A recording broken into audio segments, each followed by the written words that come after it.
দেবো খিচুড়ি? হ্যাঁ, খিচুড়ি চাইলি তাই দিচ্ছি। আমি একবারও চাইনি, আমার পাতের মধ্যে রয়েছে, দেবো বলে দিয়ে দিস কেন? প্রতিদিন কি লাগিয়েছিস তুই খেতে বসে? কি দিস না আর একটু নে। আমি এতটা খেতে পারবো না। খাবি তুই বসে বসে, আমার পেট এমনি ভরে গেছে যখন দিয়ে টেস্ট করে। খেতে পারবি? না আমি পারবো না, তুই খাবি। আরে পারবি। আমি পারবো না। দেখ এত কিছু দিয়ে কেন খেতে পারবি না? পারবো না, তুই খাবি। না পারবো। আমি এরকম শরীর রাখলাম, তুই খাবি। আমি অল্প খাবো, আমি তখন থেকে খেয়ে যাচ্ছি, টেস্ট করে গেছি, অনেকবার টেস্ট করেছি, আমার পেট ভরে গেছে। ফাট করে মাঝখানে দিয়ে দিলে দেবা খিচুড়ি, দেবা খিচুড়ি, দেবা খিচুড়ি, দেওয়া শিখেছে নতুন নতুন, আর মিডিলে দিয়ে দেবে। এমন চিৎকার করে ভয় পেয়ে যাই। একটুও তুই ভয় পাস না,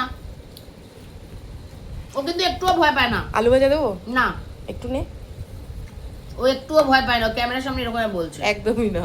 ও একদম ভয় পায় না। এমন চিৎকার করে ভয় পাবো না মানে মিথ্যা কথা বলিস কেন? ও একদমই ভয় পায় না, ও সবাইকে দমিয়ে রাখে। হ্যাঁ, আরো কিছু নিজে আরো। নিজে খুব বিষয় করিস না। ওরটা বললেই ওর একদম হয়ে যায়।